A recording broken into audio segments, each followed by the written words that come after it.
Después de esta práctica meditativa de Enrique, en parte ya se ha presentado él. Bueno, la primera ponencia de este quinto foro de espiritualidad del sur la va a desarrollar Enrique Martínez Lozano con el título Aprendiz de la vida. Enrique nació en Guadalaviar, en un pueblecito, como a él le gusta decir, de Teruel, y actualmente vive muy próximo a Pamplona. Es psicoterapeuta, sociólogo y teólogo. Se dedica a dirigir prácticas meditativas, talleres, retiros y dar conferencias. En su trabajo asume la teoría transpersonal y el modelo no dual de cognición. Tiene el arte de articular de una manera sencilla y fácilmente entendible la psicología y la espiritualidad para favorecer el crecimiento integral de la persona. Sus talleres y retiros están dirigidos a comprender lo que somos. Ha escrito numerosos artículos y 21 libros. En uno de los últimos, cuyo título es Presencia, escribe: cuando nos hemos perdido, necesitamos aprender el camino de vuelta a casa. Y Enrique enseña, transmite y facilita que comprendamos con mayúscula cuál es ese camino de vuelta a casa. Diría que Enrique es un maestro sabio o un sabio maestro. A nivel personal destaca por su sencillez, cercanía, coherencia de vida, también con mayúscula, y su capacidad enorme de estudio, abierta a todos los campos, como el de las neurociencias y la física cuántica. Muchas gracias, Enrique, por estar de nuevo con nosotros. Como bien sabes, formas parte de esta familia amplia y abierta de Vientos del Sur. Y seguro que con tu experiencia personal de conciencia, que a continuación nos vas a exponer, nos seguirás enseñando el camino de vuelta a casa. Muchas gracias y vamos a disfrutar. Gracias. Qué bueno eres.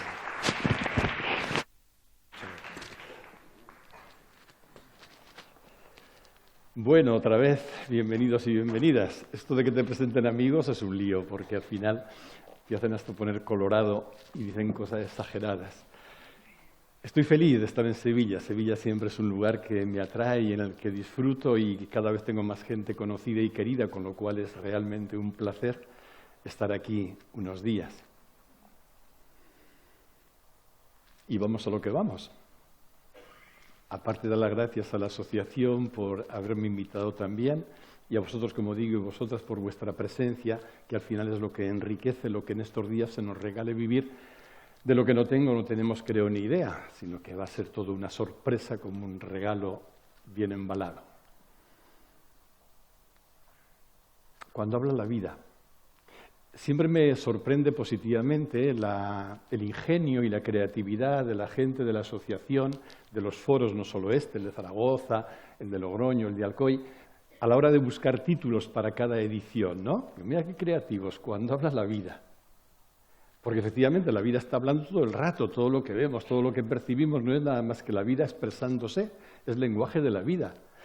Incluso cada uno de vosotros, de vosotras, cada uno de todos nosotros no somos nada más que una palabra que la vida expresa, una forma en la que la vida se está expresando. La vida es sumamente elocuente. Otra cosa es que no podamos, no sepamos o no queramos escucharla por diferentes motivos, muchos inconscientes, pero que la vida habla, habla, habla. Y a veces grita que no sabéis cómo. ¿Qué significa esto? Significa sencillamente que cada uno de vosotros o de vosotras podía estar aquí sentado con la misma razón y con la misma autoridad que yo, exactamente igual. Porque en cada uno y en cada una de vosotros, como en mí, no es nada más que la vida que está hablando. Entonces todos estaríamos hablando de la misma realidad, la vida expresándose en cada cual con ese color, porque eso es otra belleza, ¿no? Cómo la única vida se expresa de una forma tan multiforme, de una forma tan bella y hermosa. Pero otro guiño de la vida, pues me toca que hoy sea yo el que esté aquí, por un guiño, que esas bromas que tiene la vida.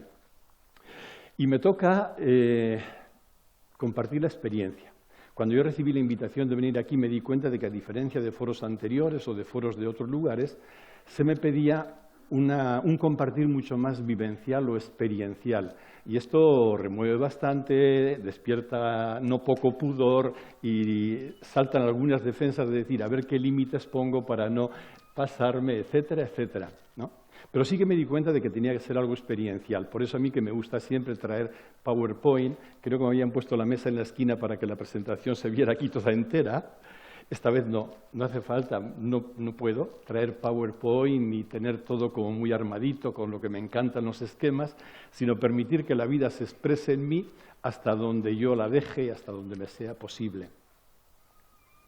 Es algo experiencial. Y otro guiño más de la vida, ¿sabéis? Tengo que compartir mi vida justo el día en el que cumplo 69 años. Esto sí que es una ironía, digo, fíjate.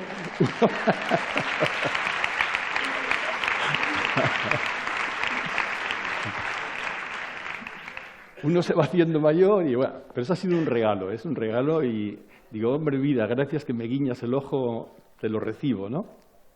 Espero no alargarme mucho, porque también cuando uno va teniendo años se puede convertir en el abuelo cebolleta que se enrolla contando batallitas y no termina, y este riesgo sí que está, con lo cual voy a controlar el tiempo para no enrollarme demasiado. La vida habla. También en la invitación, cuando creo que me vino de manos de Juan, me pidió un título para lo que podía compartir en este foro, brotó automático, ¿no? Aprendiz de la vida.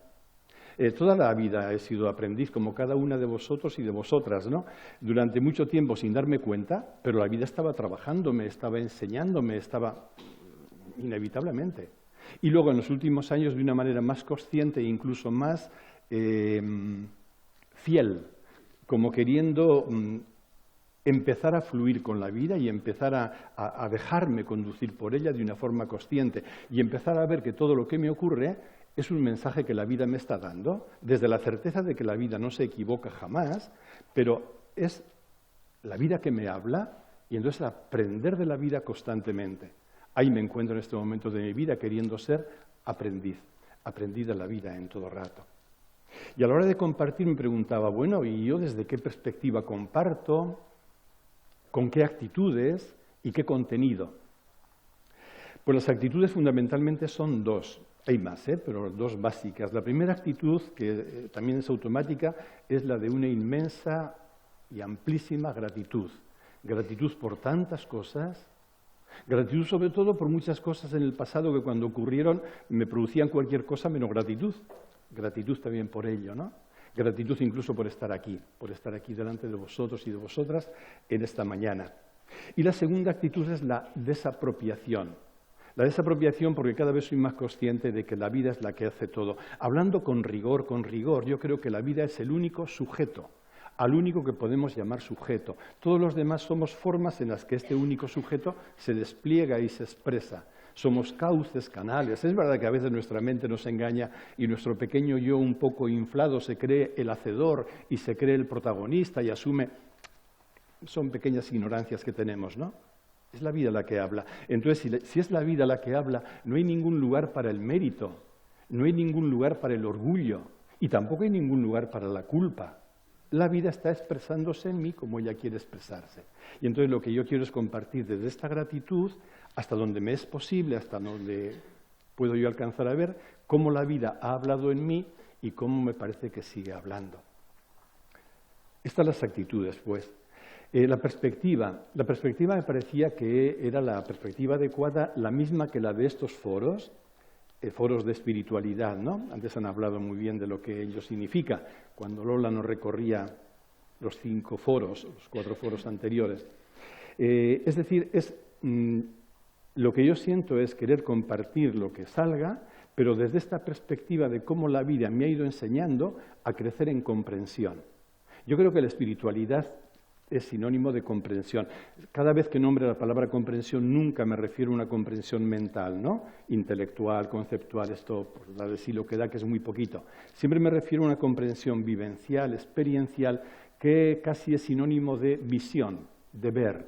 y cuando la vida es muy elocuente, te muestra algo, te hace ver algo, a esto llamo comprensión, ¿no? A esto llamo comprensión. Entonces la perspectiva sería esta, porque una vida uno puede hablar desde muchos ángulos, ¿no?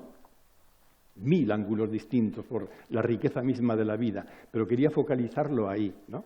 La vida en cuanto camino espiritual, tal como yo noto, hasta donde percibo, que se ha expresado, se está expresando en mí. ¿Y el contenido cuál es? Pues el contenido me parece que no podía ser otro nada más que compartir lo que ha sido mi itinerario de esta misma desapropiación, el recorrido que yo percibo que se ha hecho en mí en estos 69 años. Algunos, bastante sabéis de dónde vengo. Vengo de una religiosidad teísta profundamente marcada, con creencias muy acendradas por las que yo sentía que me jugaba la vida, etcétera, etcétera. Y, sin embargo, sin ninguna voluntad mía, sin ningún propósito, sin ningún interés, sin ningún proyecto en ese tipo, me he visto conducido a lo que ahora puedo llamar una espiritualidad no religiosa o transreligiosa, como queráis. Entonces me parecía que compartir esto, y algunas cositas que quizás salgan luego más tarde, podía sintonizar con muchos y muchas de vosotros porque estáis viniendo o estáis viviendo en esa misma tradición en la que yo he crecido, me he alimentado y hacia la que vivo tanta gratitud. Quiero decir con esto que si esto provoca ecos o resonancias, ahí puede ser pues para cada cual siga haciendo su propio camino y trate de ser dócil a la vida en lo que cada uno o cada una ve. Y ya para terminar todo este contexto, alguna cosita previa. Primero, esto sería evidente, pero por si acaso, ¿no? En primer lugar, tengo claro que no quiero generalizar absolutamente nada de lo que yo diga, como si dijera, bueno, este camino que yo he recorrido me parece que es un camino generalizable para otra gente, en absoluto, en absoluto. Me viene a la memoria aquella frase de León Felipe, el poeta, ¿no? Decía, para cada hombre guarda un rayo nuevo de luz el sol y un camino virgen Dios. Cada ser humano, cada hombre, cada mujer tiene que ir escuchando cómo la vida se expresa en él o en ella y tiene un camino que será siempre único. Por tanto, yo voy a compartir mi único camino, sin absolutamente ninguna otra pretensión. Dicho esto, es evidente que entonces no quiero tener razón en absoluto, porque no voy a hablar de razones, no voy a hablar de verdades, no voy a compartir un itinerario con las luces que yo tengo para poder leerlo, pero nada más, ningún afán de razón. Y, por supuesto, muchísimo menos, ningún afán de convencer a nadie, ¿no? De querer que el otro esté de acuerdo con lo que yo digo, en absoluto. Así que con toda esa libertad, eso me da como una anchura muy grande. Vamos a empezar. Hasta ahora parece que voy medianamente bien. Sigo teniendo muy presente a mi abuela allá arriba y aquí al ladito, que me dice, hijo mío, no casques tanto, que me decía de pequeño. Dicho esto, cuando yo miro hacia atrás en lo que ha sido el regalo de mi historia, un regalo que muchas veces no ha sido nada fácil, veo que hay como hay más hilos conductores, ¿no? Pero sobre todo 3 hilos conductores que me gustaría empezar compartiendo. Yo creo que todo ser humano, cuando analiza su historia de atrás hacia aquí, descubre, con más o menos facilidad, que hay unos hilos que han ido como conduciendo todo el proceso. Y sabemos que son hilos conductores porque permanecen todo el rato. Es verdad que han podido estar durante un tiempo escondidos, olvidados, ignorados, ninguneados, pero ahí siguen, ahí siguen, ahí siguen. En aquellos años en que me tocó vivir casi exclusivamente la tarea de acompañamiento psicológico de las personas, era un regalo ser testigo de esto, ¿no? Y cuando alguna persona se sentía muy desorientada, muy perdida, decía, vamos a buscar los hilos conductores de tu vida. Y aquello que en la infancia te parecía que era una tontería y que se quedó escondido, a lo mejor aquello sigue presente. Y efectivamente, si analicéis un poquito, si indagáis un poquito, veréis que lo realmente importante siempre ha estado presente. Estos hilos conductores. Estos hilos conductores son como constantes fijas, constantes. Pues bien, yo descubro entre las constantes e hilos conductores de mi existencia 3 que quería compartir. Y curiosamente los 3, soy muy paradójico, creo que todos los humanos lo somos, ¿no? Y a veces muy contradictorio, en cada una de las constantes aparece la contracara. Y creo que no sería justo por mi parte decir solo el hilo conductor o la constante, olvidando esa otra contracara que en su momento no me gustaba nada y que poco a poco he aprendido también a abrazar. La primera constante ha sido una sensación hondísima de confianza. Siempre he vivido con la sensación de que dentro de mí había una vocecita que me decía, Enrique, confía. Y ha habido momentos muy jodidos, muy duros, muy difíciles, donde yo quería hacer cualquier cosa menos confiar, rebelarme, claudicar, huir, controlar, luchar. Y sin embargo la voz confía, confía. Este ha sido uno de los regalos más grandes de mi vida. Pero esta es la contracara. ¿Cuál es la contracara de esta confianza? Otra realidad que ha sido la fuente de mi sufrimiento y todavía muy agudo, muy intenso. El miedo. El miedo es lo opuesto a la confianza. Y el miedo en mi infancia, adolescencia, luego ha ido aminorando, pero todavía hoy tengo miedo de estar aquí delante de vosotros y vosotros no se nota, ¿no? Pues aunque no se note. La procesión va por dentro, decía mi abuela también. Este miedo de niño, de adolescente, fue una fuente de sufrimiento enorme. Tenía miedo de todo. Miedo a salir de casa, miedo a lo nuevo, miedo a lo desconocido, miedo al mundo, miedo a la vida, miedo a los otros sobre todo. Era una tortura.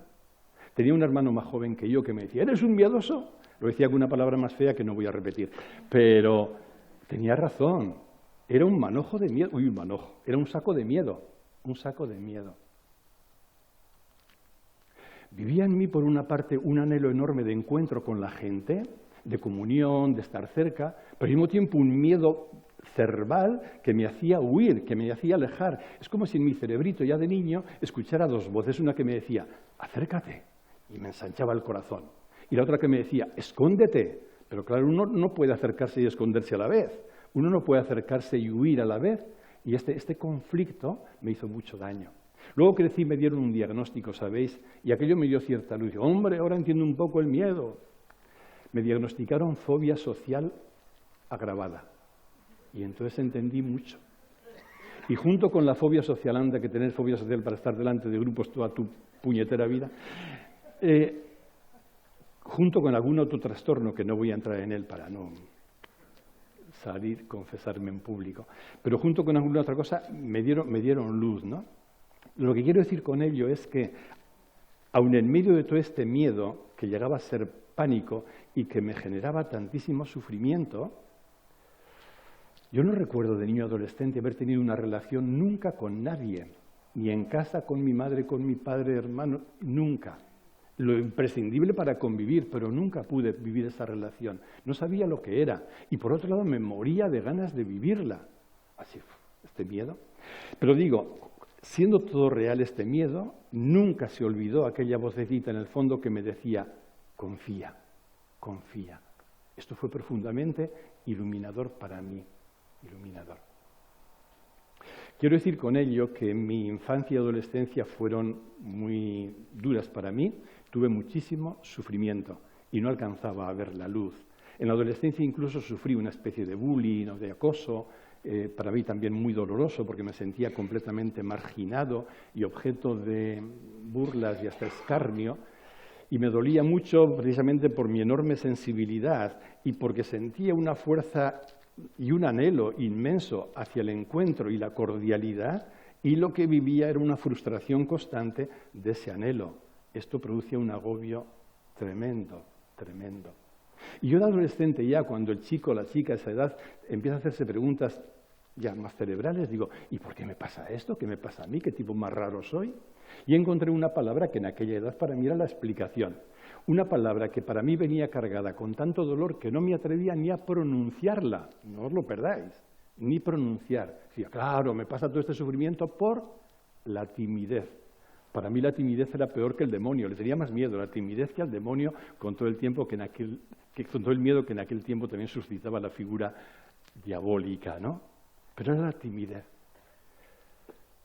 Esta fue una constante. Esta fue una constante. La segunda constante en mi vida fue un anhelo, determinación, motivación, incluso pasión fortísima por conocer, por comprender. Desde que tengo memoria fui un lector que devoraba cualquier cosa que cayera en mis manos. En mi casa, allá en el pueblito este que decía Javier Pequeño, había libros del año Catapún, que no sé qué. Era suficiente que fuera libro. Para mí era suficiente. Leía todo lo que caía. todo lo que caía.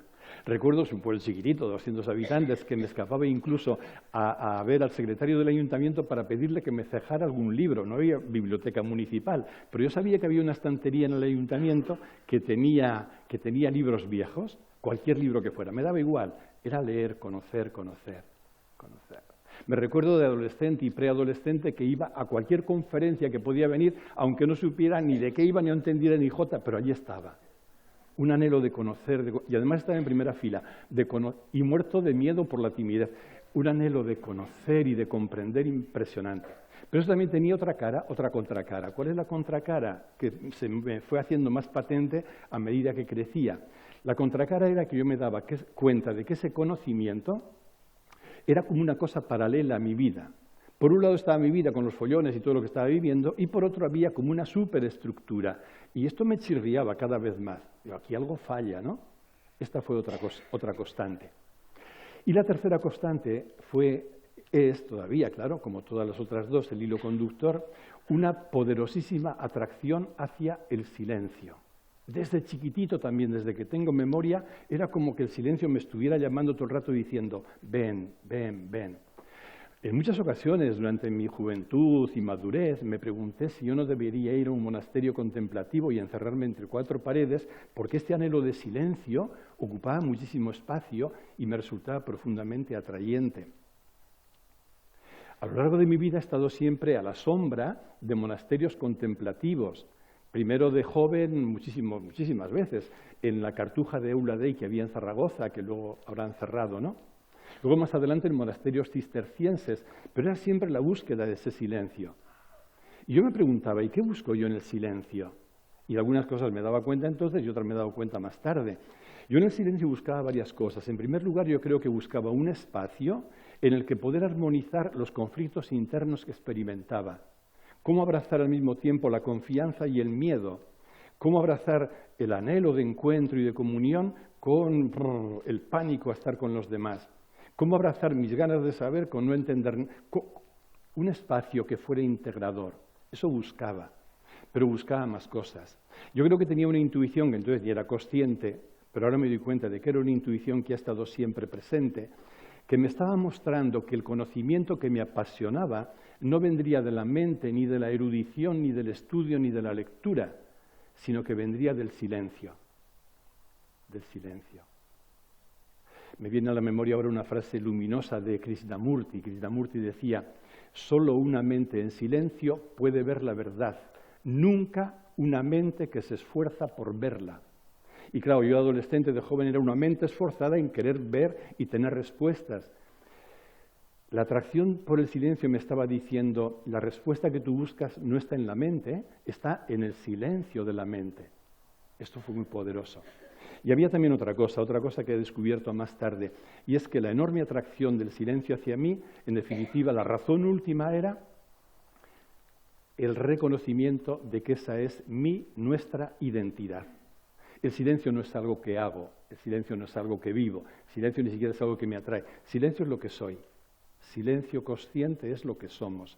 Esa es nuestra identidad más honda, más profunda. Así lo veo yo y así me explico también por qué el silencio me atraía tanto.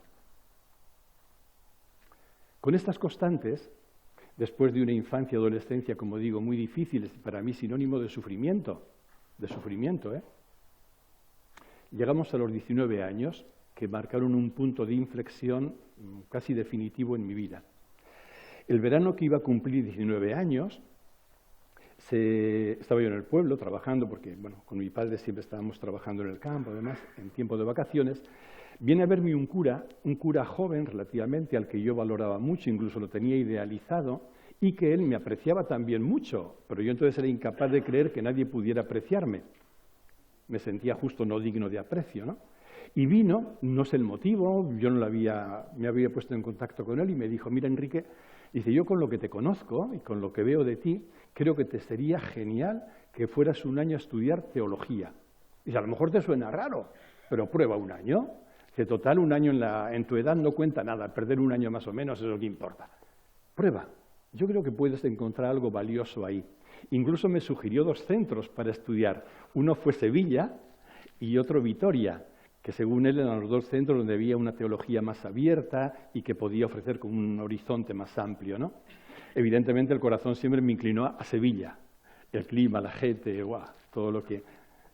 Yo cuando conocí Sevilla dije, yo en esa ciudad tenía que haber nacido, ¿eh? Sin embargo, hubo otras circunstancias colaterales que me inclinaron, por motivos que no vienen al caso, hacia Vitoria y allí fui. Fui a Vitoria y ahí se produjo el punto de inflexión en varios niveles. En el nivel intelectual, en el nivel relacional y en el nivel espiritual. Los puedo nombrar ahora con la distancia. En nivel intelectual no solo porque encontré un profesorado extraordinario, me abrió horizontes, no solo porque había una biblioteca para mi afán de lector extraordinaria, ¿no?, sino porque el estudio de teología venía como muy armonizado con el estudio de la filosofía, de la antropología e incluso de la psicología, y yo empecé a intuir que allí se estaba armando un puzzle que me resultaba profundamente esclarecedor. Y junto con eso también, en el plano intelectual, una aproximación al estudio de la Biblia, en concreto del Evangelio, y en concreto de la figura de Jesús de Nazaret desde una perspectiva para mí inédita, que me abrió un mundo completamente nuevo. Tengo tanto que agradecer, y voy a decir algunos nombres en voz alta porque no me los puedo callar ni sería justo. A José Antonio Pagola, que fue el que me introdujo en la comprensión de la figura de Jesús, y a otro Perico Núñez, también vasco, que me introdujo en la lectura desde esta perspectiva nueva del cuarto Evangelio, que me resultó iluminador. He estado durante unos años escribiendo un comentario al cuarto Evangelio que acaba de salir hace 10 días, con el título En el principio era la vida, que va un poquito en la línea de lo que hablamos aquí también. Y cada vez que estaba yo en el trabajo de escribir ese comentario, siempre me venía la imagen de este querido Perico Ortiz y todo lo que su enseñanza supuso en mi vida. Como resultado de todo este aprendizaje y de todo lo vivido allí, escuché en mi interior dos cosas, dos voces. Yo suelo escuchar voces, pero que no haya ningún psiquiatra que luego me etiquete y me lleve a algún lugar que no deseo ir. Suelo escuchar voces por la mañana desde joven también. En el momento de la mañanita temprano, cuando me levanto, ya salgo del sueño y la mente todavía no se pone en plan piloto automático muy rápida, ¡bum!, ahí me vienen voces, luces y también en forma de voces. Escuché dos voces, una que me decía, esto llena de sentido mi vida. Y cuando digo esto, digo por personalizarlo, Jesús de Nazaret. Jesús de Nazaret llena de sentido mi vida. Y la otra frase que escuché fue, tienes que hacerte cura para compartir esta propuesta, esto que a ti te ha hecho tanto bien. Lo vi luminoso, lo vi totalmente claro, totalmente claro. Estaba en los ecos del existencialismo francés, con toda la inquietud existencialista, con la angustia existencial y con la pregunta por el sentido de la vida. Y en aquellos años míos, 19, 20, toda esa pregunta por el sentido, ¿qué sentido tiene mi vida? Con toda la problemática psicológica de la que yo venía, era una fuente de angustia. Y de pronto fue el encuentro con la figura de Jesús, tal como se me presentaba, con toda la sabiduría del Evangelio, decir, esto es, esta es la respuesta, esto es lo que llena mi vida de sentido. Y decidí hacerme cura a partir de ahí, luego a los 24 años, únicamente por este motivo. Yo no pensé otras cosas. No pensé que ser cura luego implicaba tanta cosa, la parroquia, aquello. Yo solo era Jesús y la buena noticia. Bueno, ahí está. Fue también un regalo en el plano interpersonal o relacional. De pronto, por primera vez en mi vida y con enorme sorpresa, admiración y gratitud, descubrí que podía tener relaciones normales no solo con mis compañeros de estudio, sino con gente fuera. Entré en una comunidad de base que entonces era muy viva, muy dinámica, muy comprometida. Entré en contacto con mucha gente joven, con jóvenes de Vitoria, que fui conociendo accidentalmente, y empecé a tener mis primeros amigos. Tengo un gran amigo que es amigo de aquella época todavía, ¿no? Y empecé a reconciliarme con todo lo que había sido fuente de sufrimiento tan grande. Y en tercer lugar, como digo, fue también un giro en el plano espiritual, en el sentido que decía antes. Esto llena de sentido mi vida y ya sé por dónde dirigirme. Esto terminó en que fui ordenado sacerdote, por el motivo que digo, y voy a ir acortando porque esto se alarga mucho. Al terminar me ofrecieron ir a Roma, me ofrecieron una beca para estudiar sociología en Roma. Esto fue otro regalo. me especialicé en sociología del conocimiento, que te abre unos horizontes impresionantes, y por mi cuenta fui estudiando psicología. Estaba la facultad al lado y entonces estaba en aquella facultad en concreto, era predominante lo que los italianos llaman la psicología del profondo, que tiene que ver con lo que llamamos psicología dinámica, fundamentalmente la psicología psicoanalítica, ¿no? Las figuras de Freud, de Jung, Adler, etcétera, por ahí. Y fue otro gran regalo. Terminé la licenciatura en sociología, en psicología no me presenté a examen, porque entonces no lo veía así, y luego más adelante seguí una formación de psicoterapia. Con todo esto llegué a los 28 años, y al terminar la sociología, ya con 28 años, me propusieron dar clase en una facultad de teología, y me negué, lo denegué. Por dos motivos, también de nuevo la paradoja o la contradicción. Por un motivo, porque seguía vivo en mí el miedo, aquel miedo no estaba resuelto, y empezar ahí en la facultad con boba, como que no. Y por otro lado, como consecuencia de todo lo que había sido la aproximación a la figura de Jesús de Nazaret, estaba muy vivo en mí el compromiso. El compromiso como lo entendía en aquella época también, ¿no? Que tal como yo lo veía no tenía que ver con lo intelectual, con el estudio, sino con el estar cerca de la gente, con la gente más necesitada, más pobre, y ahí estar con ellos, ¿no? Recuerdo que un libro que me marcó entonces era el libro que más leí después del Evangelio, un librito pequeñito que era una especie de biografía espiritual sobre Francisco de Asís, que se llamaba Sabiduría de un pobre. Aquello me marcó mucho y lo leía constantemente. Entonces, recuerdo que con aquel afán todavía juvenil y con todo aquello me presenté al obispo de mi pueblo, de Teruel, y le dije, mándeme al último pueblo de la diócesis. Yo quería estar allí, al último, lo cual también dice cosas sobre mí y sobre mis miedos y afanes. En Teruel, en realidad, todos los pueblos son últimos, porque con excepción de 3 o 4, todos son chiquititos. Y allá me vi en 3 pueblos, llegué a aquellos pueblos y yo tenía claro, bueno, que no quería ser un cura. En aquellos años decíamos de la casta sacerdotal, no queríamos ser clericales, y entonces yo quería trabajar como la gente. Empecé a trabajar de peón de albañil, después de convencer a un albañil de que tomara al cura de peón, que tampoco era cosa fácil. Cuando terminó la obra alquilé un campo de remolacha y el dueño ponía el campo y la semilla, yo ponía el trabajo y íbamos al 50%. Creé una academia para enseñar a los niños y niñas del pueblo mecanografía. No sé de dónde saqué tantas máquinas viejas para que cada chiquito tuviera la suya y teníamos 1 hora de clase cada día. Fue un año extraordinario, un año intenso. Y ahí pensaba yo de seguir. Pero la vida te hace hacer piruetas, la vida te hace guiños todo el rato y te mueve la silla en cuanto te descuidas. Estaba yo feliz ahí, pensaba seguir ahí hasta un día.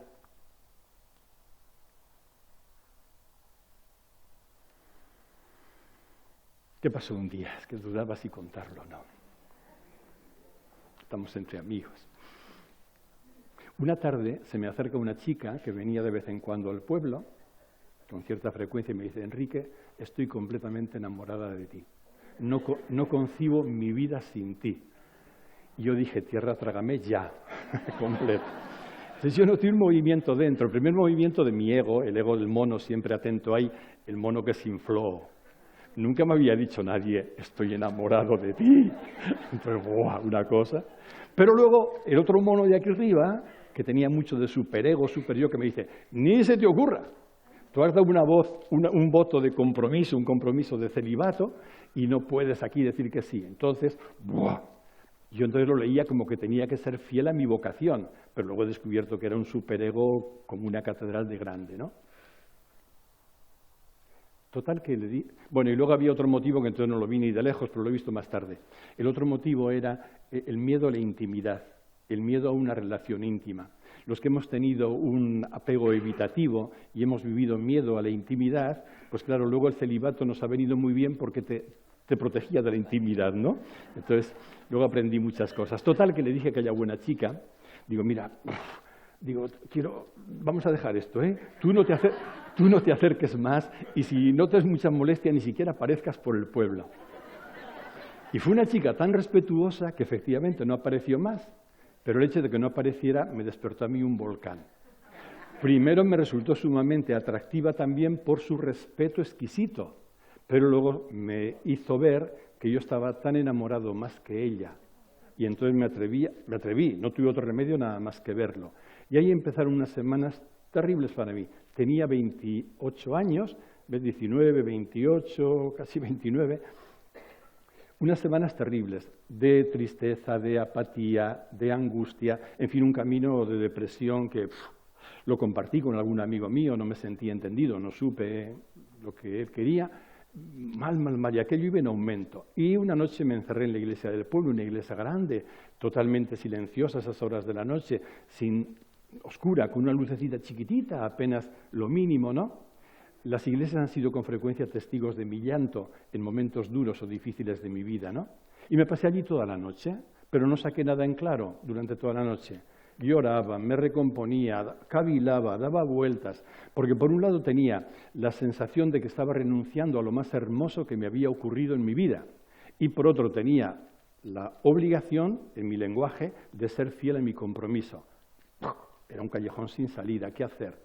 Y avanzada la madrugada tenía al lado el Evangelio, siempre estaba a mi lado en aquellos años, y lo abro, digo, mira, voy a abrir el Evangelio por la página que toque, y voy a hacer lo que diga, y se acabó la historia. Abrí el Evangelio, todavía me acuerdo, Evangelio de Mateo, capítulo 10. ¿Sabéis qué decía? El que prefiera a su padre o a su madre más que a mí no es digno de mí. El que prefiera a su mujer o a su hijo más que a mí no es digno de mí. Digo, más claro no puede estar. Pero te digo una cosa, como me falles, nunca más me pillas, ¿no? Esto fue al empezar la madrugada, a las 8 de la mañana estaba en la puerta del obispado de Teruel queriendo hablar con el obispo. Entonces me recibió enseguida, le conté todo. Lo primero que hizo era un hombre, todavía tiene ahora más de 100 años ya, es un hombre encantador, don Damián Iguacén. Me agradeció porque habían llegado rumores a él de ciertas cosas y entonces me agradeció que yo se la contara de primera mano. Y me dice, ¿qué quieres? Digo, quiero irme al Perú ya. Y yo, para. Dice, ¿cómo que al Perú? ¿Por qué a Perú? Digo, porque Perú es lo más lejos que hay. Cuando éramos pequeñitos, mi padre nos quería mandar, le dije, te doy una patada que te mando al Perú, con lo cual para mí Perú... Y yo lo que quería era huir de esa chica, huir de mí en definitiva, era huir de mí, era huir de la vida lo más lejos posible. Dice, no, Perú de ninguna forma. Dice, yo creo que vamos a esperar un año y vas a ir a Argentina. Digo, y si espero un año no respondo de mí ni me espere más. Digo, un año no aguanto así, porque no, tiene que ser urgente. Y Argentina, porque cada diócesis española, en aquel tiempo, yo creo que ahora sigue también, tenía un compromiso con una diócesis latinoamericana. Y Teruel tenía con una diócesis americana que se llama Azul, al sur de la provincia de Buenos Aires. Y había 3 compañeros míos que yo no conocía prácticamente de nada, pero bueno, eran compañeros de Teruel. Y entonces acepté ir a Argentina, pero un año no. 20 días después de esta entrevista con el obispo, estaba aterrizando en el aeropuerto de Buenos Aires. Allí llegué. ¿Sabéis qué pasó en Argentina? Con mis 29 años recién estrenados, fue pisar la tierra argentina y encontrar una paz increíble. Desapareció la tristeza, la angustia, la apatía, no sé por qué, pero aquello desapareció. Y ahí supuso otro punto de inflexión, y siento una gratitud enorme a tantísima gente argentina con la que conviví aquellos años por su cercanía, su acogida, su expresividad. Para mí, que era del Teruel profundo, todo seco y rígido y lleno de miedos, de pronto tanta expresividad afectiva, aquello me ablandó. Fue un regalo impagable. Fue regalo también trabajar con tanta gente comprometida en muchos ámbitos, ¿no? Trabajar mano con mano. Recuerdo aquellos campamentos interminables con adolescentes y jóvenes que hoy solo de nombrarlo me siento cansado. Digo, ¿cómo aguantaba yo en tiendas de campaña el verano entero con tantas de cientos de muchachos de todas las edades como son adolescentes y jóvenes, ¿no? Y el trabajo incluso en un barrio muy marginal, de estos que llaman los argentinos Villa Miseria, con chabolas y demás, donde aprendí muchísimas cosas, donde di lo mejor de mí y donde descubrí también mis mayores trampas acerca del compromiso.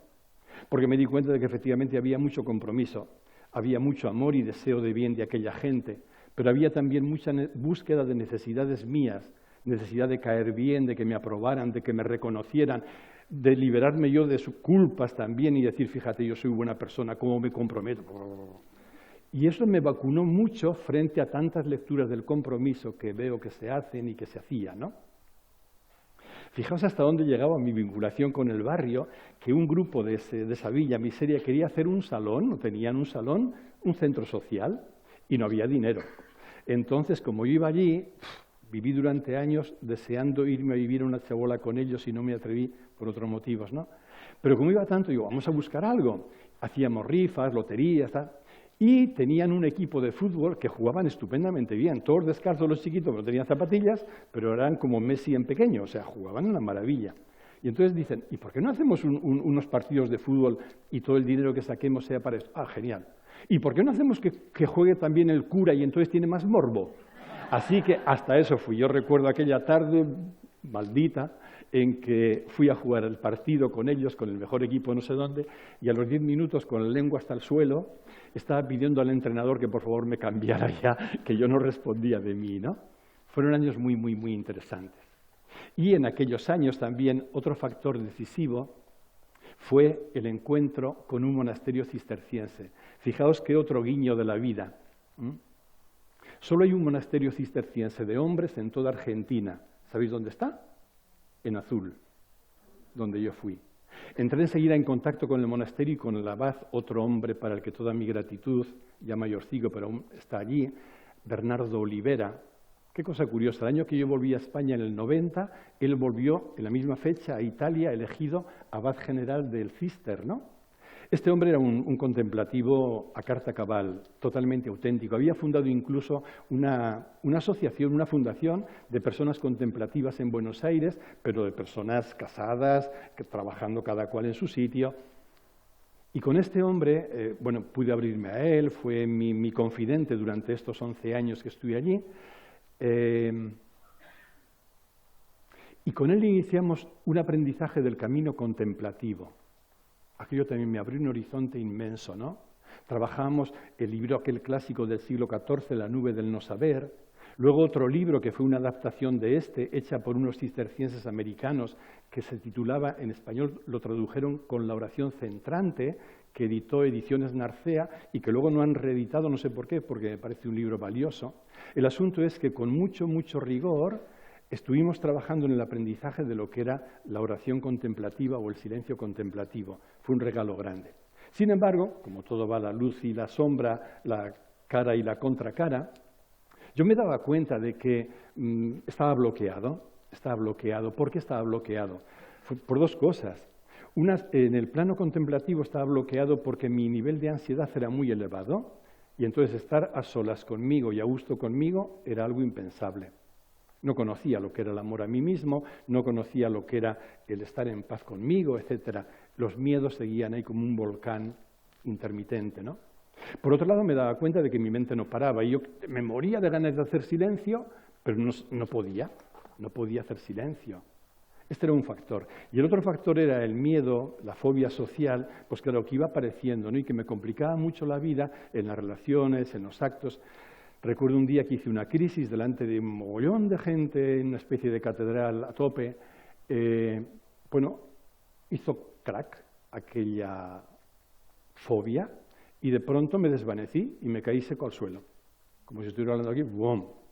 Pero eso no fue lo peor, porque cae y la gente dice, bueno, le he bajado la tensión. Y yo decía, sí, esto está bien que lo penséis, ¿no? Yo sabía que era un miedo cerval que de pronto se despertó ante un grupo, es lo que es la fobia social, ¿no? Aquello, claro, me dejó traumatizado, porque luego bastaba que yo pensara en un grupo, aunque no fuera tan numeroso, para echarme a temblar y para desear salir corriendo. Total, que vi con claridad que necesitaba ayuda psicológica urgente. Y ahí fui a un psicoanalista argentino, a Buenos Aires, al que también tengo una enorme gratitud. Y ahí empecé a trabajar. Aquellos bloqueos más importantes, salieron un montón de cosas. Aquello fue decisivo también en mi vida, ¿no? También fue otro regalo.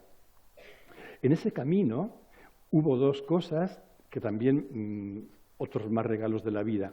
Uno fue el encuentro con una formación que se conoce con el nombre de PRH, que significa Personalidad y Relaciones Humanas. Y yo me entregué a esa formación con alma, vida y corazón. Me entregué tanto en el plano terapéutico como en el plano pedagógico. Entonces hice un trabajo de psicoterapia durante muchos años, donde periódica y regularmente iba viendo a la psicóloga que me acompañaba, y en el plano pedagógico, un trabajo de formación psicoterapéutica supervisada por una mujer experta también, una gran Lourdes, una gran mujer experta, y aquello también fue de nuevo otro regalazo. Aquí en el grupo hay una chica que compartió conmigo la primera sesión en PRH, saludo Lourdes por donde estés, y todo eso lo llevo también en el corazón. Y el otro regalo fue el encuentro con la psicología transpersonal y sobre todo con la obra de Ken Wilber, una obra extensísima que me devoré por completo y que en gran medida no es fácil de leer, ¿no?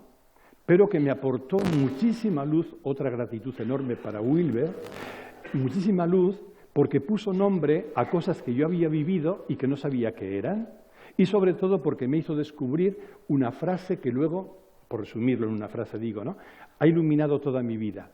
La frase, como síntesis de todo el estudio de psicología transpersonal, se puede resumir así: hay otro lugar.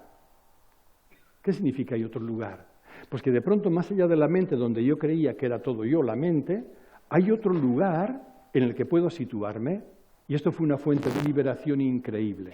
Entonces, de pronto descubrí a mi mente que parlotea mucho, que daba vueltas, que estaba hiperactiva, que no se podía callar, pero experimenté que yo podía situarme en otro lugar, el lugar del observador de la mente. Y no tiene nada que ver cuando estás en la mente agitada y cuando te sitúas en el observador de la mente. Esta ha sido una de las claves, luego si hay tiempo saldrán otras 3, que son las que en este momento de mi vida tengo como llaves maestras, ¿no?, y que me han acompañado desde entonces. La primera clave se resume, digo, en esta frase, ¿eh? Hay otro lugar, hay otro lugar. Aquello fue decisivo. Bueno, todos estos fueron los regalos y otros más también de aquella historia de Argentina, de donde volví en el año 90, y lo voy a ir haciendo breve. El año 90 estuve trabajando sobre todo en el acompañamiento personal, otras actividades, todo hablado con el obispo, de acuerdo con él, hasta el año 2000, que bueno, él creyó que debía cambiar el rumbo de mi vida, me envió a unos pueblos por motivos que no vienen al caso, y por hacerlo breve, en el año 2004, cuando ya se acabó mi estancia en aquellos pueblos de Teruel y al obispo lo cambiaron, fui a hablar con el nuevo y decirle: yo necesito un periodo de silencio. Y entonces conocía a un abad, también gratitud para él, Isidoro Anguita, abad del monasterio cisterciense de Santa María de Huerta en la provincia de Soria. Y entonces le pedí un día, yo había ido con frecuencia a pasar un par de días a ese monasterio, digo: Isidoro, digo, ¿no me recibirías 15 días aquí en silencio un poco más prolongado? Y dice: como si quieres un año entero. Aquello fue otro regalo. Estuve un año viviendo con ellos, todo un curso viviendo con ellos, compartiendo todo con ellos, también la gratitud por cómo me recibieron, por cómo compartimos todo. Y ahí se me regalaron en 2 ocasiones una experiencia, y aquí es donde la palabra se queda totalmente casi muda, una experiencia que me marcó definitivamente, que a falta de poder nombrarla, porque todos los nombres sé que son impropios, la podría nombrar como una experiencia de comprensión profunda, de comprensión profunda. Sé que no se puede contar, que una cosa es lo vivido y algo totalmente pálido el modo de narrarlo, pero hasta donde puedo narrar es estando, bueno, en un lugar de lo más rutinario, rodeado de libros, de fichas, de ordenador y demás, de pronto algo pasó. Y lo que pasó, hasta donde yo puedo ver, es como que todo se detuvo, todo se detuvo. La mente se silenció por completo como nunca antes la había visto silenciada, como si se hubiera descorrido un velo, como si no estuviera, como si no hubiera ninguna actividad mental. Y todo silenciado, todo detenido, la mente callada, lo que vi es que era todas las cosas. Está mal dicho, no es que yo fuera todas las cosas, sino que todo era todas las cosas y que yo era ese todo también. Aquello me marcó definitivamente. Esta es la segunda frase que ahora sigue alimentando mi vida. Yo soy todas las cosas, porque me veía exactamente igual fuera del cuerpo que dentro del cuerpo. No había ninguna distancia, no había ninguna diferencia entre lo que llamaba mi cuerpo y lo que llamaba el exterior. Era todo uno, era todo lo mismo, era todo pura consciencia, ¿no? Que fijaos qué cosas, cuando luego empecé a trabajar en el libro del comentario del Evangelio de Juan, como viene de un mundo gnóstico, del gnosticismo, este Evangelio, empecé a estudiar todos los evangelios apócrifos que pertenecen a esa corriente gnóstica, sobre todo el Evangelio de Tomás. Y para sorpresa mía, el Evangelio de Tomás, como sabéis, es un compendio de frases de Jesús de Nazaret todo el rato, ¿no? Solo frases. La frase número 77 de ese Evangelio, Jesús dice: yo soy todas las cosas.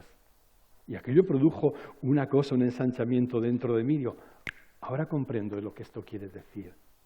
Y luego más adelante se me ha regalado el privilegio de ser testigo de hombres, de mujeres, de personas que han tenido experiencias de esta comprensión, lo que habitualmente a veces se llama despertar espontáneo, ¿no?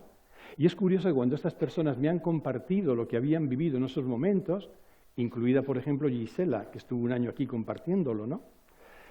Cuando esas personas me lo compartían, hay una frase común en todos esos compartires, que es, de pronto yo descubrí que era todas las cosas, todas las cosas. Esto es así.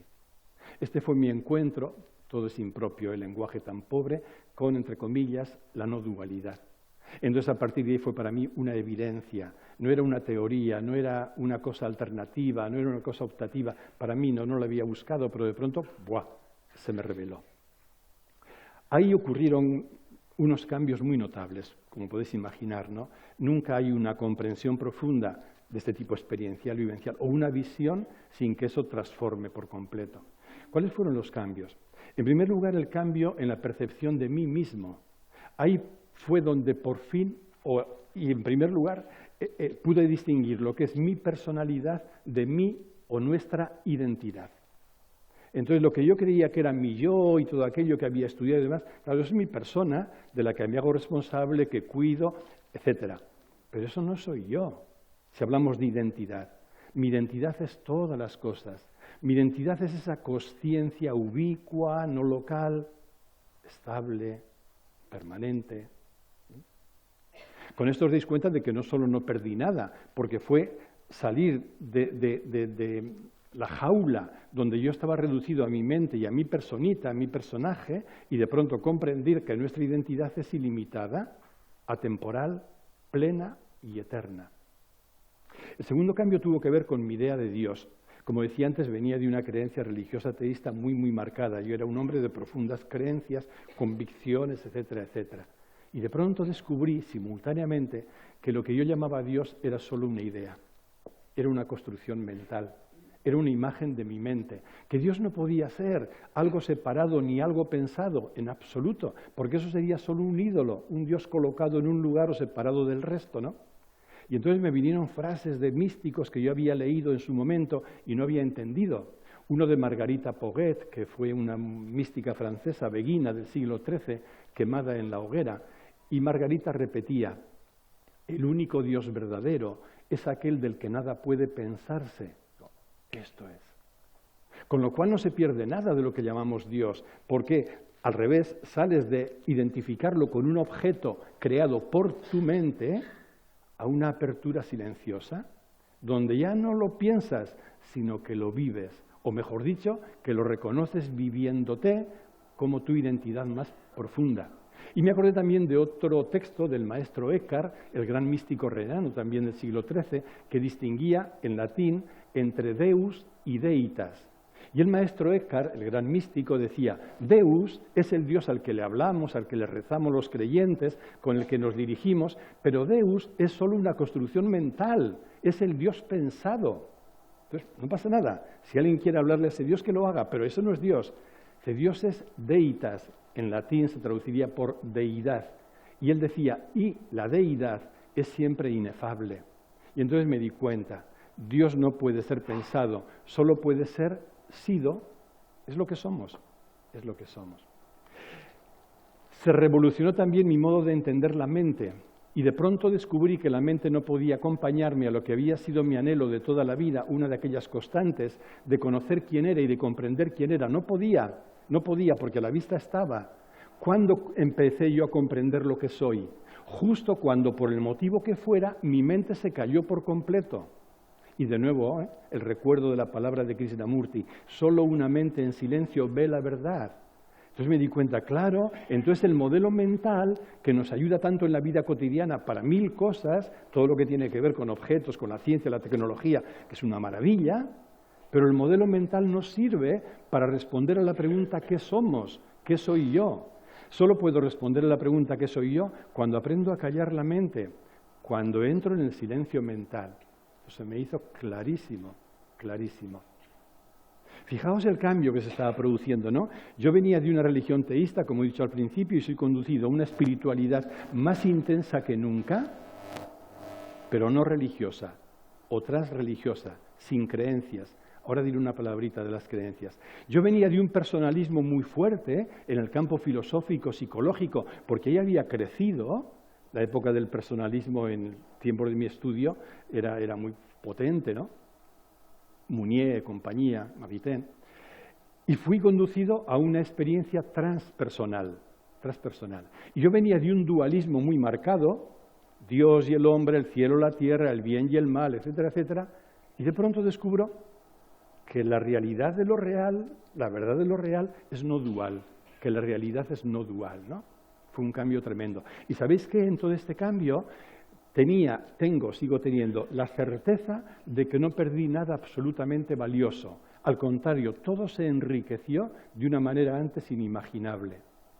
Pero también en todo este cambio cayeron las creencias, totalmente cayeron las creencias. Y me gustaría decir unas palabritas sobre cómo he vivido este proceso de caída de creencias, que tampoco fue un proceso buscado, fue algo con lo que me encontré.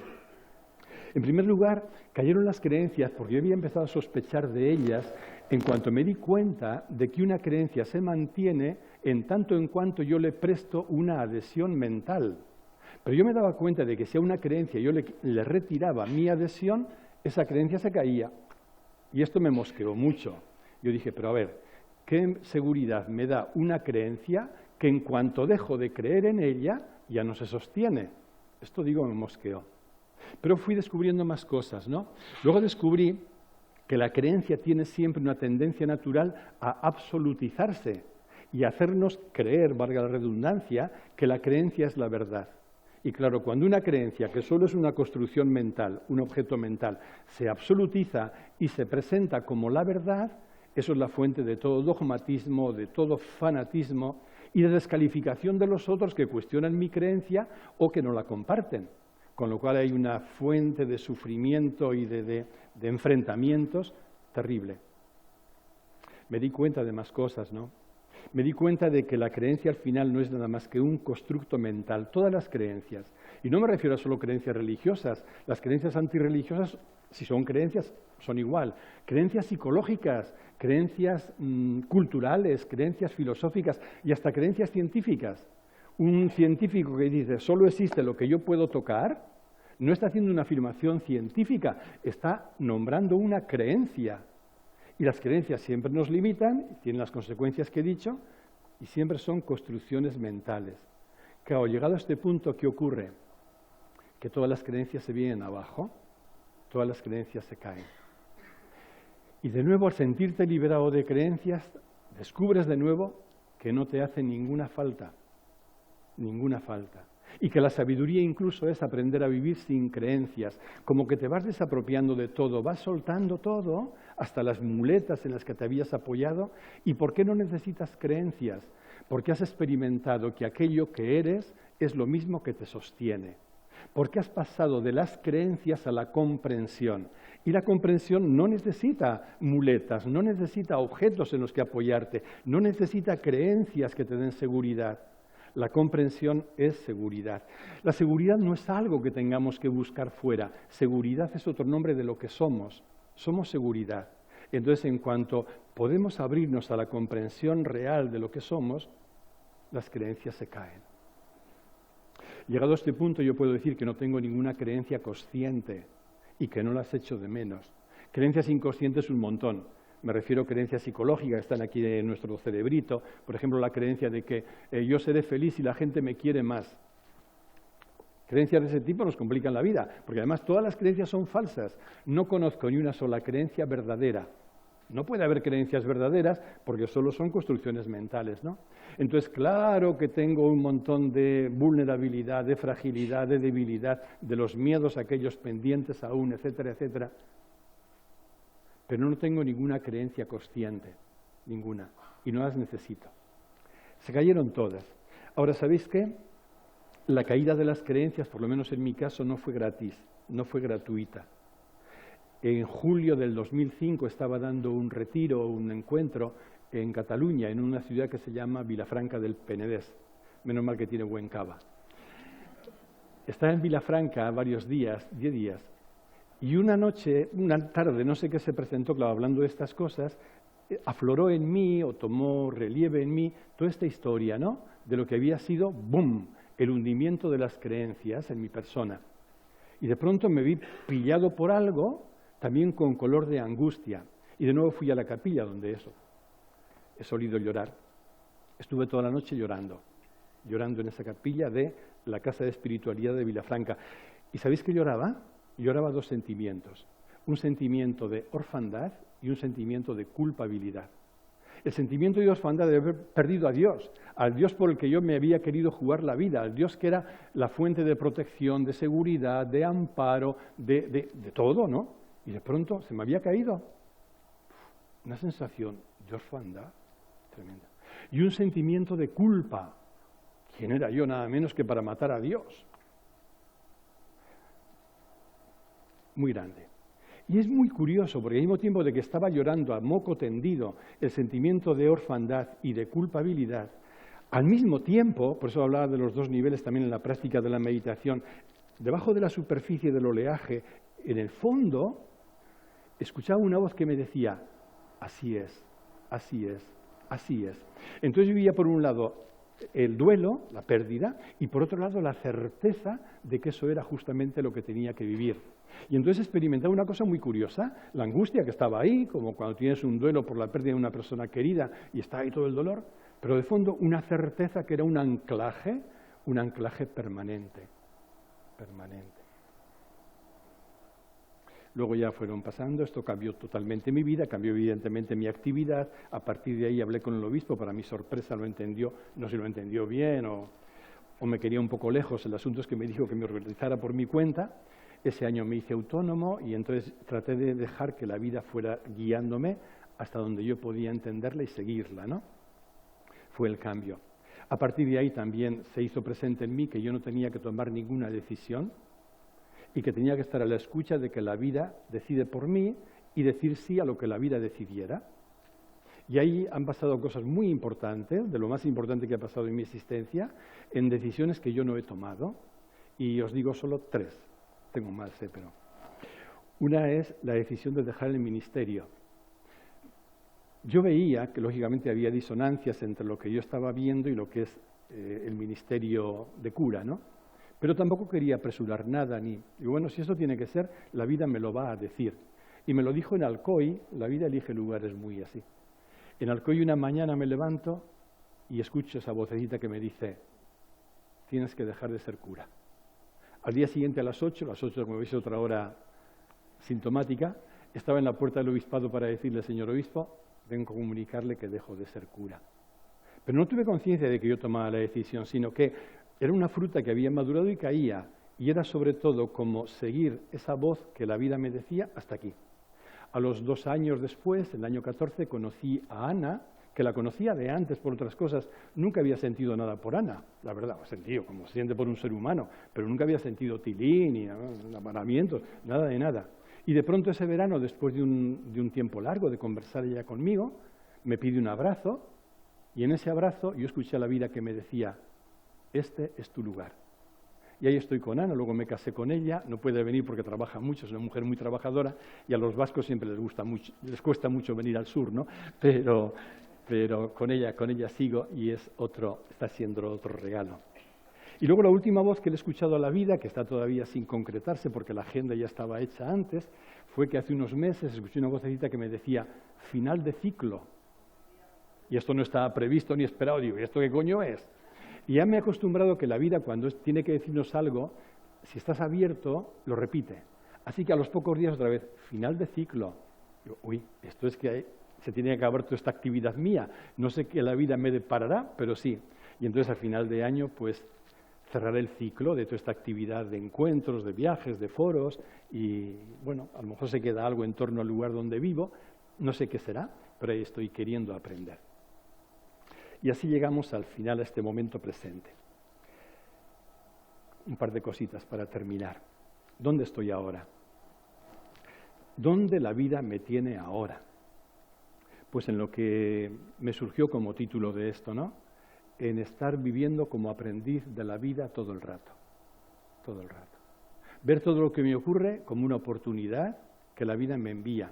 Ver todo lo que me ocurre como un mensaje que la vida me trae para seguir aprendiendo. Seguir aprendiendo. ¿Y qué tengo que aprender? ¿Qué tenemos que aprender? Tal como yo lo veo, una única cosa. Aprender que soy vida. Que no soy una personita que tiene vida y que tiene esta trayectoria que he podido compartir y que eso forma parte de todo este despliegue de la vida, sino que soy vida que se está expresando en una persona. Es lo que nos compartía Lola en la presentación del foro, ¿no? Aquello de Teilhard de Chardin. No soy un ser humano que está viviendo una aventura espiritual, soy un ser espiritual que está viviendo una aventura humana. Somos vida. Entonces, este es el único aprendizaje. Y esta es la tercera palabra fuerte que está guiando mi existencia en este momento, que es una palabra prestada de Jesús de Nazaret. Yo soy la vida. Yo soy la vida. Y que es una palabra que podemos decir todos los seres, ¿no? Somos vida. No os confundáis. La personita en la que nos experimentamos es solo una forma que la vida adopta. Un disfraz, si la palabra esa no suena mal, un disfraz donde la vida se oculta. Pero ser, como dice Fidel Delgado, ser, somos vida. Somos vida. Somos vida. ¿Y cómo se materializa en mí en este momento el aprendizaje de la vida? Pues yo diría, por resumir también mucho, de dos maneras. Por un lado, situándome cada vez más en ese otro lugar que ya por los años 80 aprendí. Ese otro lugar que no es la mente y la identificación con la mente. El lugar del observador. Es observar mi mente desde la distancia, ¿no? Para poder liberarme de las presiones de la mente y de sus preferencias. Porque si yo estoy identificado con la mente, ella me conduce siempre. Cuando yo estoy ahí en ese otro lugar, gano libertad frente a la mente. Este es un modo de realizar el aprendizaje cotidiano. Y el otro modo de realizar el aprendizaje es en todo lo que me ocurre a lo largo de la vida, sobre todo aquello que me produce malestar, aunque sea muy tenue, muy chiquitito, en todo lo que me produce malestar, es verlo como una alerta que me dice, estás en un lugar equivocado, estás sosteniendo, aunque sea inconsciente, una creencia errónea, porque siempre que hay sufrimiento, hay un pensamiento equivocado. Si no, no habría sufrimiento, habría dolor, pero nunca sufrimiento. Así que a lo largo de la vida, y en cuanto noto ese aviso al que cada vez uno puede estar como más sensible, más receptivo, digo, uy, Enrique, recolócate.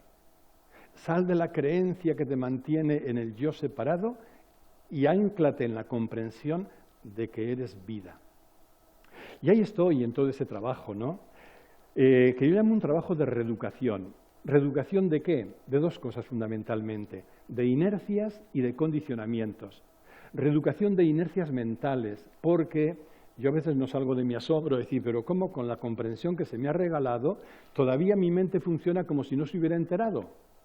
Pues porque hay inercias neuronales grabadas a fuego, ¿no? Y entonces ahí están las inercias y el trabajo de reeducación es hacer como nuevas conexiones sinápticas, ¿no? Como nuevas rutas neuronales para que mi mente se entere lo que realmente soy. Y condicionamientos psicológicos. Psicológicos porque en mí, como digo, sigue habiendo muchos miedos, muchas necesidades no bien resueltas todavía, sigue habiendo algún bloqueo, sigue habiendo mucho narcisismo, sigue habiendo mucho egocentrismo, y todo esto ya lo puedo abrazar y lo puedo acoger, pero todavía me condiciona mucho. Entonces el trabajo de reeducación es reeducar todo este mundo emocional o psíquico que todavía tiende hacia adentro, ¿no? Tiende hacia adentro. Y vamos en un trabajo de reeducación. Y en este trabajo, y esta es la cuarta frase que está guiando mi existencia en este momento, es una frase que no iba a decir a mí cuando estudiaba teología, adoptada, nada menos que de Nietzsche. Nietzsche en un lugar escribe, en definitiva y en grande, quiero ser uno un día que solo dice sí. Esa es mi última frase. Con toda humildad quiero aprender a ser uno un día que solo dice sí. ¿Sí a qué? Sí a la vida, sí a lo que es. Que no tiene nada que ver, por supuesto, todo lo contrario, con la resignación, con la pasividad, con el borreguismo, en absoluto. El sí a la vida al final es un sí a lo que somos, es un sí a la verdad más honda, ¿no? Y ese sí a la vida, alinearnos con la vida, yo lo experimento, te hace más creativo que nunca y te hace más dócil a la vida que nunca. Y pasas en algo que para mí me ha costado y me cuesta un montón, pasas del querer controlar a la sabiduría del fluir, al fluir con la vida. Por eso, si tuviera que resumir en palabritas sueltas, ya sabéis que me gustan mucho los esquemas que le vamos a hacer y las palabras, este aprendizaje en el que yo siento que la vida me mantiene ahora y me está introduciendo, pues lo resumiría con estas palabras y ya con ellas termino. Sonreír, confiar, agradecer, bendecir, amar, decir sí y estar. Muchas gracias.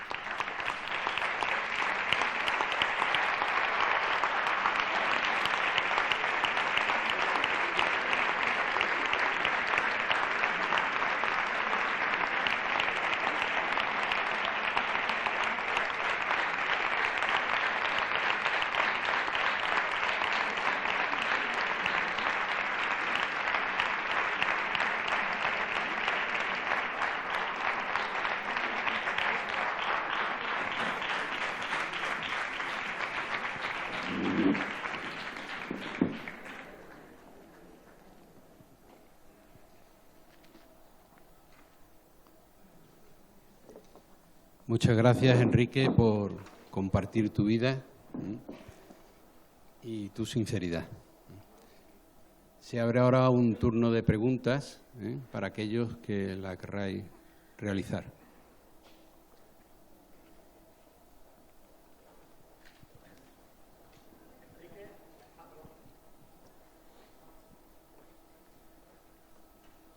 Hola. Hola, soy Carlos y Enrique, enriqueces. Tu nombre está bien puesto. Es maravilloso lo que he oído y hay un pequeño matiz, no sé si paralelo, porque me has dicho eso es sufrimiento, pero no dolor. Si podrías ampliar o simplemente qué diferencia encuentras entre ambos conceptos. Muchas gracias, Ricardo. Sí. Hay un dicho budista, por tanto muy antiguo, que dice: el dolor es inevitable, el sufrimiento es opcional. Dolor es el hecho bruto, que puede ser dolor físico, si yo le doy un puñetazo y Dios no quiera a Javier, le va a doler la mejilla, o dolor emocional, si una persona tiene un gesto feo hacia ti o te insulta, te duele, o si una persona querida te defrauda, te duele. Este dolor es inevitable, pero ese dolor, doliendo, no nos hace daño. Lo que nos hace daño es el sufrimiento. En el sufrimiento siempre hay un componente mental. Es cuando yo añado una interpretación o pongo una etiqueta al dolor que estoy pasando.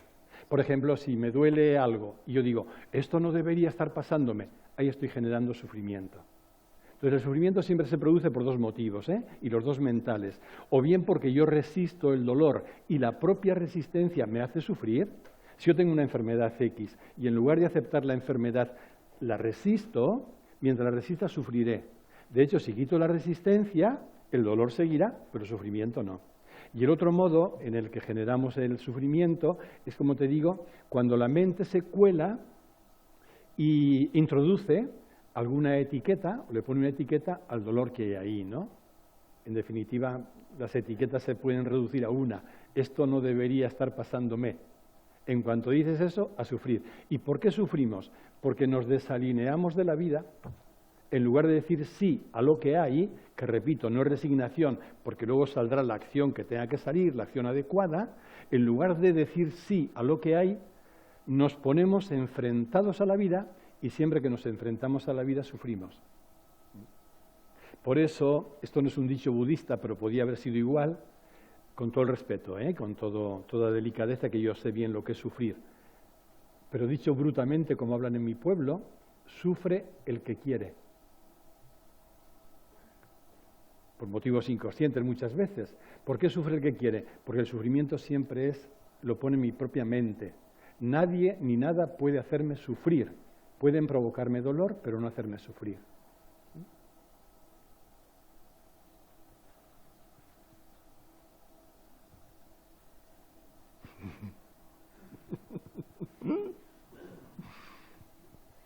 Gracias, Enrique. Me he emocionado mucho escuchándote porque eres muy, muy valiente de poner tanto lo personal, ¿no? No te digo bien.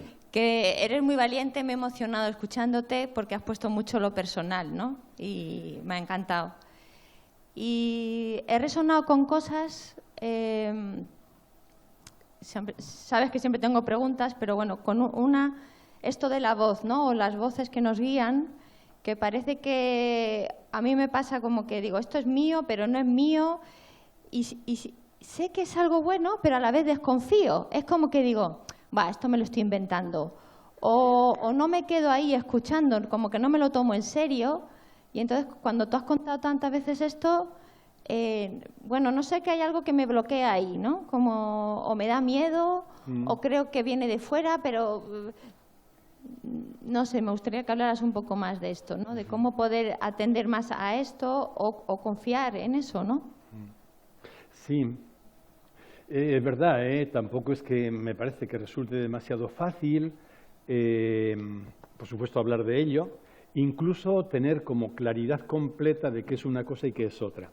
Tenemos como dos fuentes de conocimiento y, por tanto, de información, en ese sentido, internas. Una es la mente y otra es, por llamar así, la sabiduría, ¿sí? La mente se expresa siempre en forma de conceptos, de razonamientos, de ideas, de pensamientos, bueno, razona, saca conclusiones, y esta la conocemos bastante bien. Y la otra, la sabiduría, se expresa a través de intuiciones, que son como luces internas, como palabras que te sorprenden, insight, que dicen los ingleses, esa luz interior, ¿vale?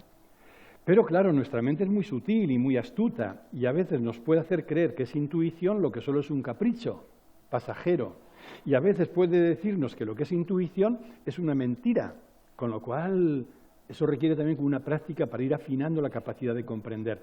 Hay algún criterio que a mí por lo menos me ayuda.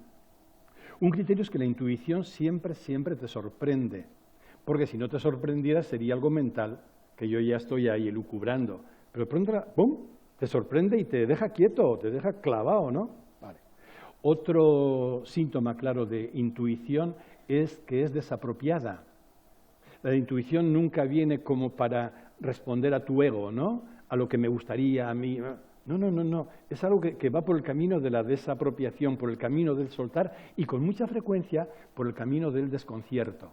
Desconcierta la mente, porque si la mente es controladora y cuadriculada, de pronto una voz que brota de la sabiduría y que sale de esa cuadrícula y te desconcierta, claro, te sientes un poco ahí como perdido, ¿no? Perdida.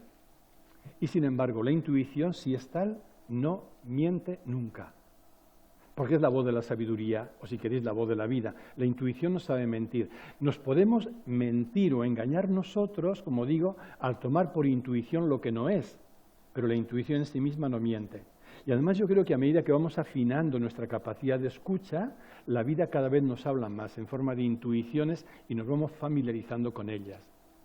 Y va todo unido, quiero decir, hay excepciones, lógicamente, la vida habla cuando quiere y es muy libre para hablar cuando le dé la gana y a quien le dé la gana con toda rotundidad. Pero cuando la persona está como en un proceso de apertura, de desapropiación y de decir, por parafrasear otra frase de Jesús de Nazaret, ¿no? No quiero lo que yo quiero, sino lo que la vida quiere. Cuando la persona está en esa actitud, que no sea lo que yo quiero, sino lo que la vida quiere, aunque me descoloque. Cuando estás en esa actitud, las intuiciones seguro que vienen con más frecuencia y con más nitidez.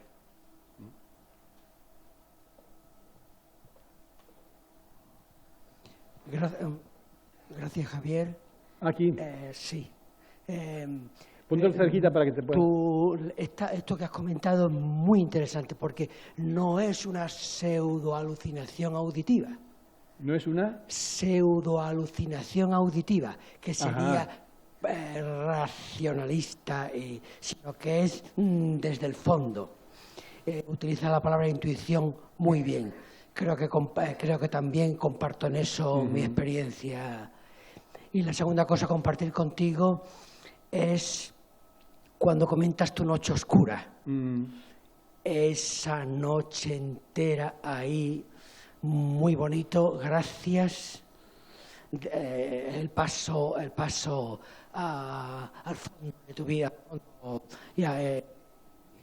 Bueno, a Dios, en definitiva, como existencia, Sí. no como que otros lo hemos experimentado de otra manera y más tranquila, digamos, por así decirlo, pero gracias. Muchas gracias a ti. Hola, Enrique. Me ha llamado mucho la atención la fase esa de tu vida donde hablas de la pérdida de creencias, de la pérdida de Dios, que te sientes huérfano y culpable. En esos momentos que hablas de ese absolutismo de la verdad, de esa creencia que se convierte en absoluta, ¿a qué te agarras? ¿A qué? ¿A qué te agarras? Porque yo necesito agarrarme a algo. Y me gustaría que me hablaras tú de esa experiencia. Claro. Muchas gracias. ¿Cómo es tu nombre? Soy Darío. Darío. Sí. Gracias, Darío. Uy, pues te habla alguien que ha estado toda su vida como un mono loco buscando lianas a la que agarrarse. Pues imagínate, con toda mi infancia, agarrarme a cualquier cosa que se prestara un poco, ¿no? Agarrarme. Y efectivamente las creencias durante mucho tiempo las viví como agarraderos. No solo eso, porque los seres humanos todo está mezclado, ¿no? Había también mucha nobleza, mucha cosa limpia, pero fundamentalmente agarraderos, ¿no? De modo que yo nunca hubiera soltado los agarraderos si no me los hubieran quitado. Lo que yo, a lo que apuntaba pálidamente con aquella experiencia del año 2005 en el monasterio, era una experiencia donde los agarraderos me los quitaron, no los solté yo. Y entonces cuando te quitan los agarraderos, tú dices, ¿a qué te agarras ahora? Pues directamente a nada. Pero es que si te soy sincero, Darío, no tengo ninguna necesidad de agarrarme a nada. Conscientemente, ¿eh? Otra cosa que mi inconsciente quede cosas pendientes y me agarre al primero que está al lado y qué sé yo. Pero conscientemente, como necesidad de agarrarme, ninguna. ¿Y por qué? Por lo que decía antes de que la necesidad de agarrarse la tiene solo el ego, el yo. Mientras yo estoy identificado con el yo o el ego es como un monito que tiene que tener una liana a la que aferrarse, porque si no se la pega. Entonces, mientras hay identificación con el yo, no se pueden soltar los agarraderos, sean los que sean, incluso adicciones, las que sean. Ahora bien, una vez que lo que se te regala ver es la comprensión de que no eres ese yo, con el yo se cae la necesidad de agarraderos. Lo que eres no necesita buscar agarraderos porque es autofundamentado, se fundamenta en sí mismo. La vida, ¿dónde se va a apoyar la vida? ¿Qué necesidad tiene la vida de apoyarse en algo, en una creencia o lo que fuere? La vida es autosustentadora, ella misma se tiene. Entonces, si yo, apurando un poco más, Darío, me dijeras, ¿y dónde está ahora el núcleo que te sostiene? La pregunta no me gusta tampoco así formulada. Pues yo diría, solo tengo una certeza, una única certeza, y tampoco quiero más, que es la certeza de ser. Una certeza de la que no puedo dudar aunque quiera. ¿Quién puede dudar de qué es? Luego enseguida la mente se puede colar y decir, sí, pero ser que... Son conceptos. Deja la mente de lado y conecta con la certeza de que eres. Eres. Y cuando decimos certeza de ser, es un ser sin limitación, sin fronteras, sin carencias. Eso que somos es plenitud. O el lenguaje de Jesús de Nazaret, soy vida. Y cuando tú vives la afirmación soy vida, no como un concepto y no como una creencia que nunca te podrá sostener nada más que por una ficción, cuando la vives como la comprensión de que lo que soy vida, ¿qué te falta? ¿Qué miedo tienes? ¿A qué tienes que agarrarte? Lo que somos no morirá jamás, somos eso, y nunca nació tampoco, ¿no? Somos vida. Esa es la fuente de toda libertad.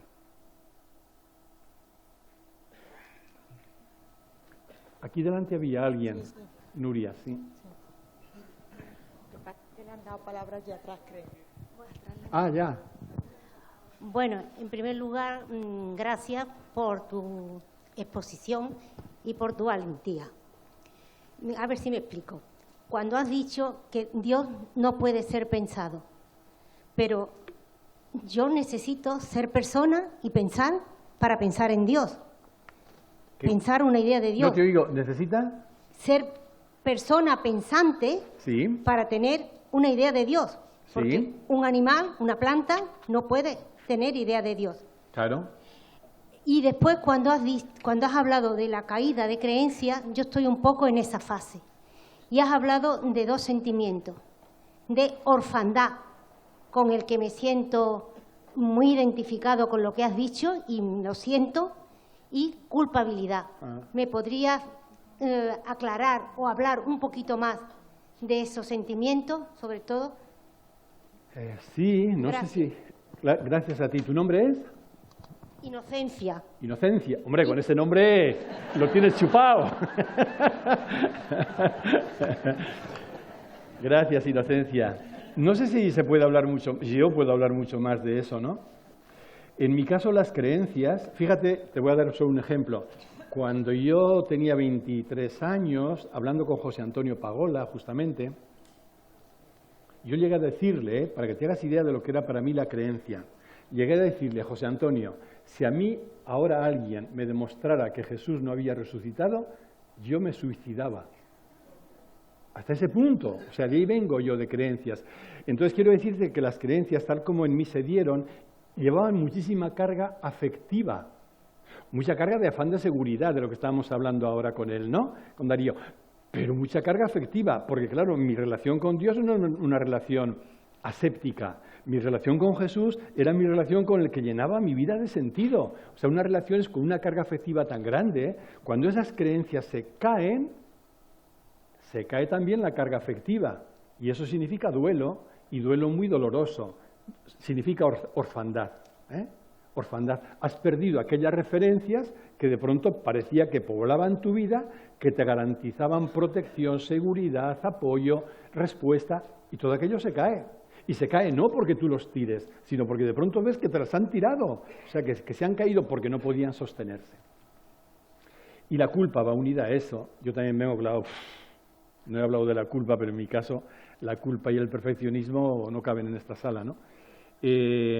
La culpa, porque al hilo de aquellas creencias, si te habían enseñado que no creer ya era pecado, fíjate, no creer ya era pecado.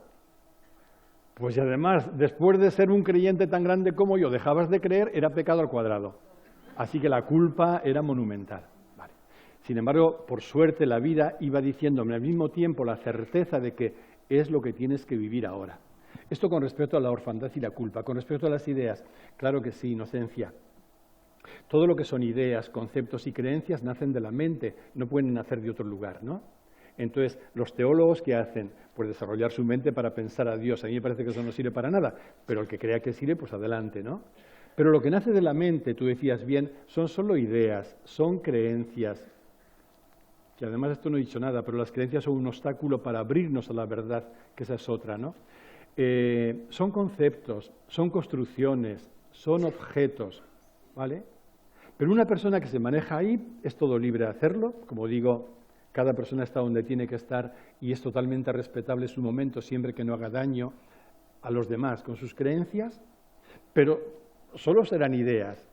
Yo creo que antes o después la persona tendrá que notar que hay un anhelo mayor para no perseguir solo ideas, aunque sean ideas muy sagradas o conceptos muy sagrados, ¿no?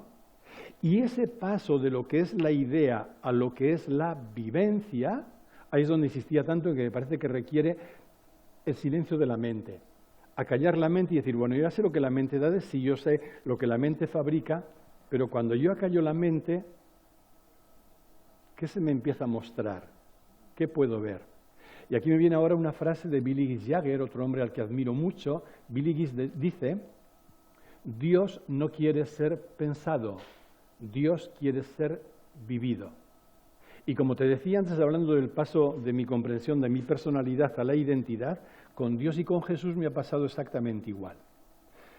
Hubo todo aquel duelo, pero tengo conciencia clara de no haber perdido algo valioso, sino de que todo se ha enriquecido. Jesús entonces para mí era alguien en que yo depositaba hasta mi salvación, ¿no? Y con mucha carga afectiva y todo, pero era alguien y alguien separado y muy filtrado por mi mente y también mis necesidades. A partir de aquella comprensión, Jesús, ¿qué es para mí? totalmente no separado. Somos lo mismo, Jesús y yo. Y lo mismo que inocencia, y lo mismo que cada uno y cada una. Entonces, aquello que para mí me parecía que era una creencia tan fuerte, que tanto me alimentaba, ha venido a ser la comprensión de que todos somos la misma vida que está disfrazada en formas muy diferentes, pero somos la misma vida. Entonces es un proceso. Hola. ¿Ya? Sí, me llamo Luisa. Muchas gracias, me ha encantado tu charla. Y bueno, un poco la pregunta que te iba a hacer ya ha sido un poco respondida, porque mi pregunta era, cuando todas las creencias, y no me refiero solo a creencias religiosas, sino todas, de repente colapsan y te sientes huérfano, como tú has dicho, es un momento que te sientes totalmente perdido, porque no sabes qué hacer. Sí. Entonces tú, en tu experiencia, ¿cómo resolviste esta situación? ¿Qué hacías en tu vida práctica, ¿no? ¿Cómo llevaste este entendimiento? ¿Cómo supiste pues seguir hacia adelante y llegar a esa comprensión o qué hacer? En mi caso no se han caído todas las creencias, ya me gustaría, ni mucho menos, ¿no? Hay un montón de creencias semi-inconscientes que siguen ahí. Pero es verdad que las otras creencias, aquellas como más claritas o más conscientes, bueno, se han venido abajo.